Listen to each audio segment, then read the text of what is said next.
Dead silence swallowed the gym as the undisputed local champion spat his mouthpiece onto the blood-stained canvas, pointing a taped, trembling finger at an unassuming man sitting quietly in the back row. He thought he was publicly humiliating a nobody. He had no idea he had just awakened a monster. The heavy, humid air inside O'Connor's MMA and boxing academy on Chicago's South Side always carried a potent mixture of old leather, sweat, and ambition. It was Tuesday evening, the time of the week when casual fitness enthusiasts cleared out, leaving only the serious fighters, cornermen, and sycophants who clung to their local heroes. In the center of the main cage, pacing like a caged leopard, was Victor Croft. Victor was a specimen of modern combat sports.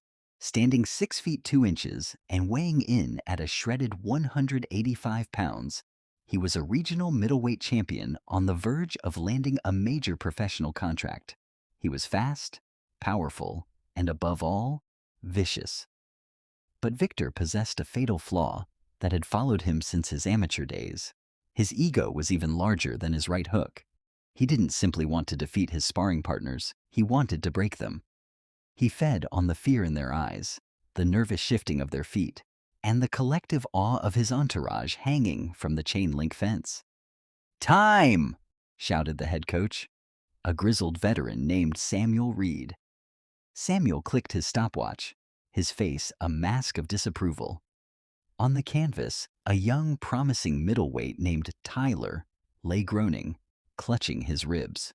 Victor had just landed a devastating, spinning back kick, a move completely unnecessary for a light sparring session. "What was that, Victor?" Samuel snapped, tossing a towel into the cage. "We agreed on 70% power. You're going to run out of partners before your title defense next month." Victor sneered, rolling his broad shoulders to loosen his muscles. He didn't even glance down at the kid writhing on the mat. "If they can't handle 70% of Victor Croft, Sam, they shouldn't be stepping into the water with a shark. I need real competition, not heavy bags that bleed." His entourage, a group of loud, heavily tattooed men in tracksuits led by a loudmouth named Chad, erupted into cheers and laughter. They banged against the chain-link fence, hyping up their golden goose. As Tyler was helped from the cage by an assistant coach, Victor leaned against the cage wall, his chest rising and falling rhythmically. He surveyed his kingdom. He loved the eyes on him. He loved the respect. But as his gaze swept across the bleachers lining the far wall of the gym, his eyes suddenly stopped. There, sitting in the third row, completely detached from the spectacle, was a stranger. The man was utterly unassuming. He wore faded blue jeans, a simple olive drab t-shirt, and well-worn brown work boots. A weathered canvas duffel bag rested at his feet. He was of average height, perhaps a lean 170 pounds, with short, neatly parted brown hair and a trimmed beard. But what immediately irritated Victor was the man's demeanor. While everyone else in the gym had their eyes fixed on the cage, breathless after the brutal knockout, this stranger was calmly reading a paperback book. He hadn't flinched when the kick landed. He hadn't looked up when the crowd cheered. He was completely unmoved by the presence of Victor Croft. Victor wiped the sweat from his forehead with his wrapped hand, his jaw tightening. In his world, attention was currency, and this stranger was robbing him blind. "Hey, Sam," Victor called, never taking his eyes off the man in the bleachers. "Who's the librarian?" Samuel Reed looked over his shoulder, his brow furrowing. "That's Thomas. He's a friend of my older brother. Just moved into town, looking for somewhere to get some quiet cardio in. Leave him be, Victor. He's not in the business." "Quiet cardio," Victor scoffed loudly, making sure his voice echoed across the high warehouse ceilings. "This is a fight camp, Sam, not a Planet Fitness. If he wants to read a bedtime story, he can go to the public library." Chad and the rest of the entourage chuckled, sensing their champion's growing agitation. They turned their predatory gazes toward Thomas, waiting for a reaction. Thomas slowly turned the page of his book. He didn't look up. He didn't shift his weight. His breathing remained slow, even, and deliberate. To an untrained eye, he was simply ignoring a bully. But Samuel, who had spent decades around dangerous men, noticed something different. Thomas wasn't tense. The subtle muscles in his neck and shoulders were completely relaxed. He wasn't ignoring Victor because of fear. He was ignoring him because Victor simply didn't register as a threat. Victor pushed away from the cage wall and walked toward the cage door. The latch clicked loudly as he opened it, stepping onto the rubber-matted floor. The temperature in the room seemed to drop as Victor marched straight toward the bleachers, his entourage trailing behind him like a pack of hyenas. "Hey, buddy," Victor barked, stopping a few feet from Thomas. The gym went completely silent. The rhythmic thud of the heavy bags stopped. The jump rope ceased turning. Every eye inside O'Connor's was fixed on the confrontation. Thomas finished the paragraph he was reading, placed a small paper bookmark between the pages, and gently closed the book. He set it on the wooden bench beside him and finally looked up. His eyes were a pale, striking shade of ice blue. They were calm, almost impossibly so, and completely free of the natural anxiety a normal civilian might show when confronted by a professional fighter covered in sweat and adrenaline. "Can I help you?" Thomas asked. His voice was steady, resonant, and completely polite. Victor crossed his arms, his massive biceps bulging against his sweat-soaked skin. "You lost, man. You realize you're sitting in the middle of a professional fight camp, right? We're putting in work, bleeding on the mats, and you're sitting here reading a damn novel." It's a biography, actually," Thomas replied smoothly, his expression remaining perfectly neutral. "And I cleared my presence with Samuel. I'm just waiting for the mats to open up so I can stretch. I assure you, I'm not in your way." "You're in my line of sight," Victor snapped, stepping closer and using his physical size to cast a shadow over Thomas. "And it pisses me off. I just flatlined a guy in there, and you didn't even blink. You think you're better than the guys in this room? You think you're tough because you sit in the dark and don't clap?" Samuel rushed over, placing a firm hand against Victor's chest. "Vic, enough. Back off. He's a guest here. Take your gloves off and hit the showers. We're done for the day." Victor swatted the old coach's hand away. "I'm not done, Sam. I've still got 3 rounds left in my tank. But since nobody in your stable has the stones to go another round with me." He turned his attention back to Thomas, a cruel, mocking smile spreading across his face. "Maybe the bookworm wants to show us what he's got." Chad barked a laugh behind Victor. "Yeah, man, let's see what Mr. Rogers can do." Thomas didn't take the bait. He maintained eye contact with Victor, his posture relaxed. "I don't fight for sport," Thomas said simply. "Oh, you don't fight for sport?" Victor mocked, adopting a high-pitched, whining tone. "What do you fight for then? Honor? The lady's affection? Or are you just a coward who likes to sit on the sidelines and pretend he's a man?" Thomas sighed softly, barely more than a quiet breath. He looked to Guy Dash-Chupel. "Samuel, I appreciate the hospitality. I think I'll just come back tomorrow morning when it's empty." Thomas reached down to grab his canvas duffel bag. As he lifted it, the sleeve of his t-shirt rode up slightly, revealing the edge of a faded black tattoo on his right bicep. It was a trident, an eagle, a pistol, and an anchor. A Navy SEAL trident. Victor caught a glimpse of the ink, though he didn't understand its significance. To him, it was just another piece of tough guy imagery. "Nice ink," Victor sneered, stepping into Thomas's personal space and blocking his path to the exit.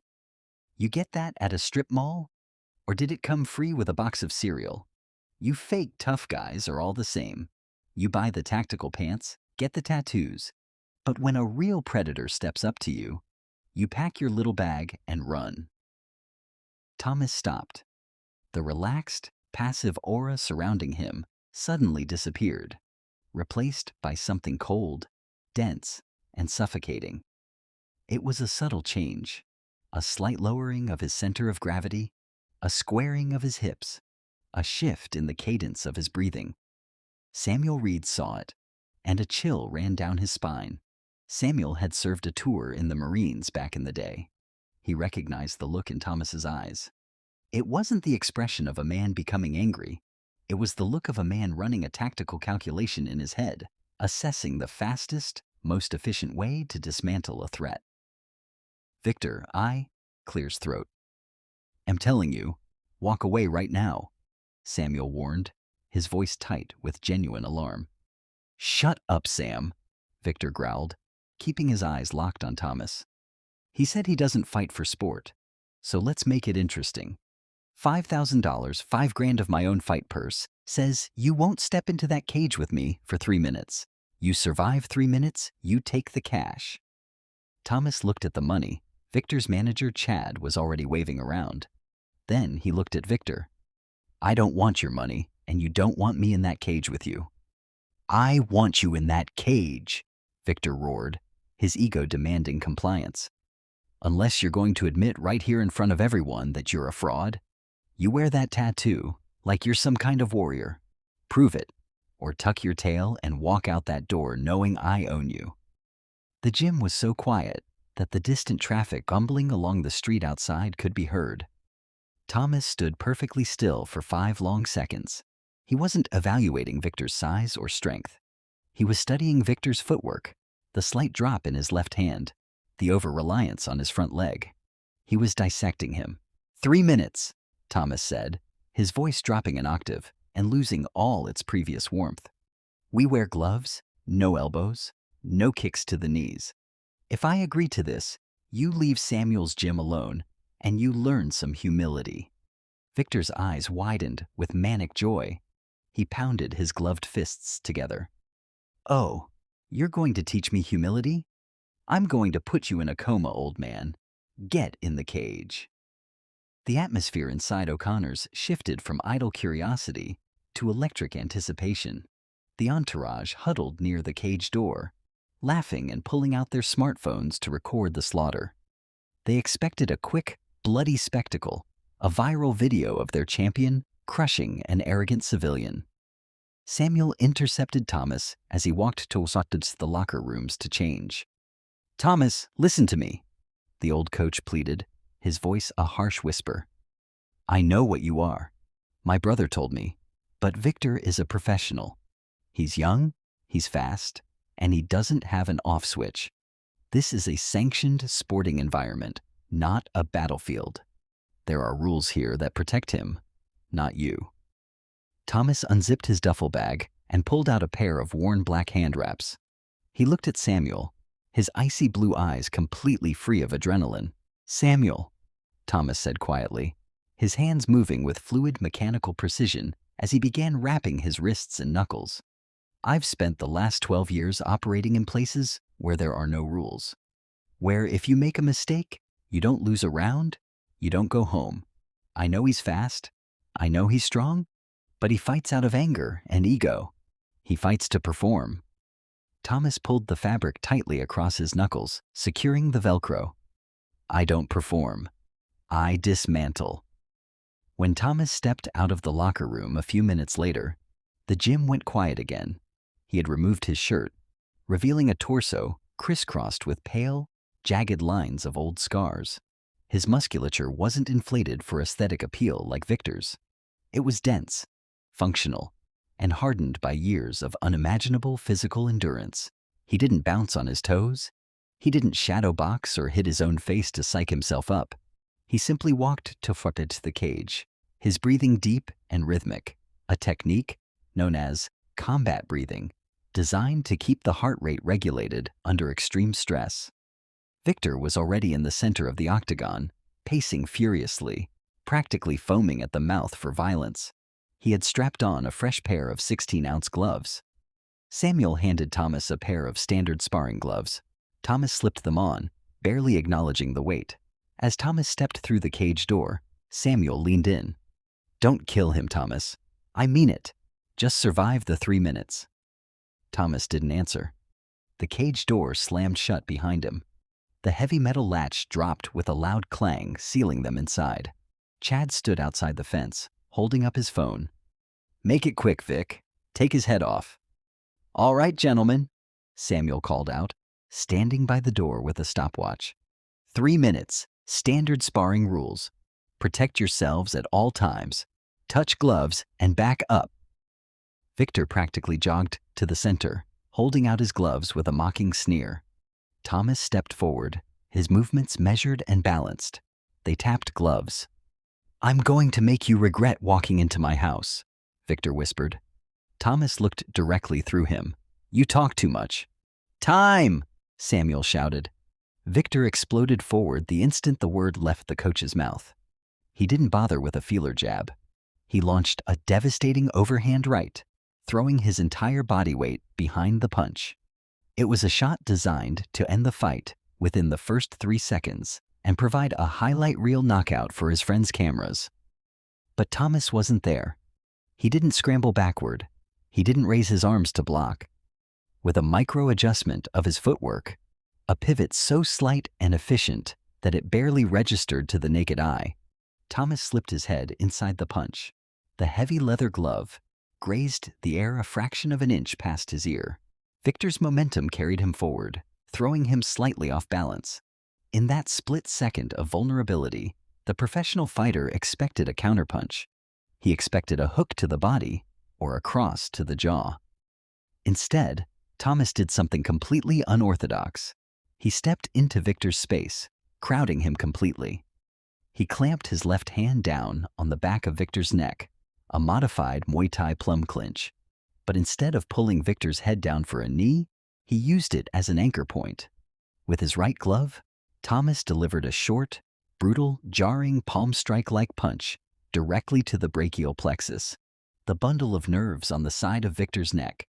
It wasn't a knockout blow, but the physiological response was immediate. Victor's entire right arm went completely numb, dropping limply to his side. Panic flashed across the champion's eyes. This wasn't boxing. This wasn't MMA. This was surgical violence. Victor scrambled backward, trying to create distance, his face flushing with shock and rage. He shook his right arm, trying to force blood and feeling back into the deadened limb. "Lucky shot," Victor spat, attempting to hide his sudden fear. Thomas remained in the center of the cage. His hands weren't held high in a traditional guard. They hovered casually near his chest. His breathing hadn't changed. He looked as though he were waiting for a bus. "You're fighting a ghost, Victor," Thomas said quietly. "You swing at where I am. You need to strike where I'm going to be." Infuriated by the lecture, Victor roared and charged again. He abandoned technique, unleashing a flurry of wild, looping hooks and uppercuts. The crowd outside the cage screamed in support, watching their champion throw overwhelming volume. But inside the cage, a masterclass in kinetic geometry was unfolding. Thomas moved with a terrifying economy of motion. He parried a left hook with a flick of his wrist. He rolled under a wild right cross, allowing Victor's own aggression to exhaust him.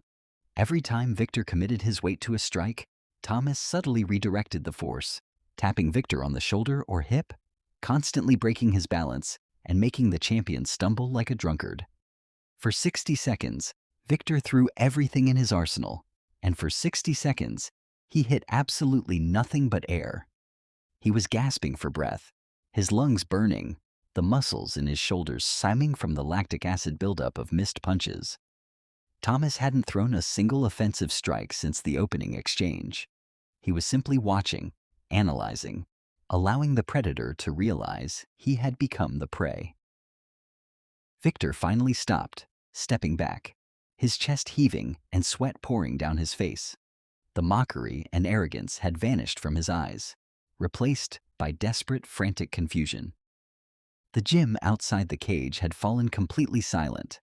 The entourage had lowered their phones. Chad's mouth hung slightly open. They were watching their supposedly invincible champion being completely dismantled, not by superior strength, but by absolute, terrifying control. Thomas took one deliberate step forward. The shift in energy was palpable. The lesson in evasion was over. "My turn," Thomas whispered.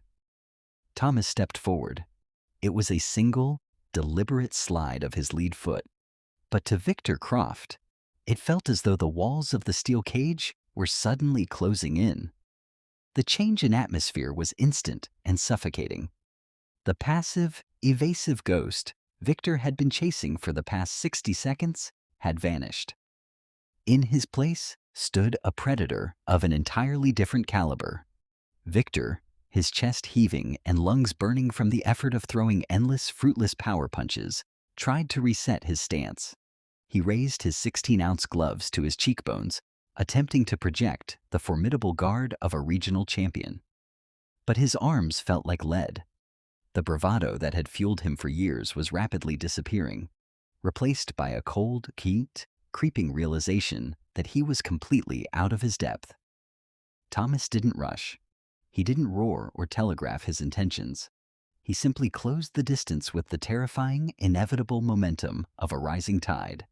Victor threw a desperate, snapping jab, hoping to keep the stranger at bay. Thomas didn't even bother to slip it. He simply parried the glove away with a fraction of his wrist's movement, neutralizing the strike before it crossed even halfway between them. The parry left Victor's left side painfully exposed.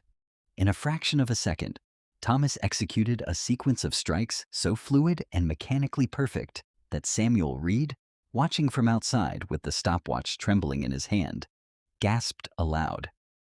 First came the leg kick. It wasn't the looping, heavily telegraphed roundhouse kick common in mixed martial arts. It was a vicious, snapping, oblique kick directed straight at the nerve cluster just above Victor's left knee. The impact sounded like a baseball bat striking a wet, heavy bag. Victor's lead leg buckled instantly, the sciatic nerve streaming with sudden, blinding agony. His entire body weight shifted downward, his guard instinctively dropping to protect his collapsing foundation. That was exactly what Thomas had calculated. As Victor's guard dropped, Thomas pivoted on his back foot, transferring the kinetic energy through his hips and up into his shoulders. He delivered a devastating left hook directly into Victor's exposed rib cage. He didn't aim for the bone, he aimed for the liver.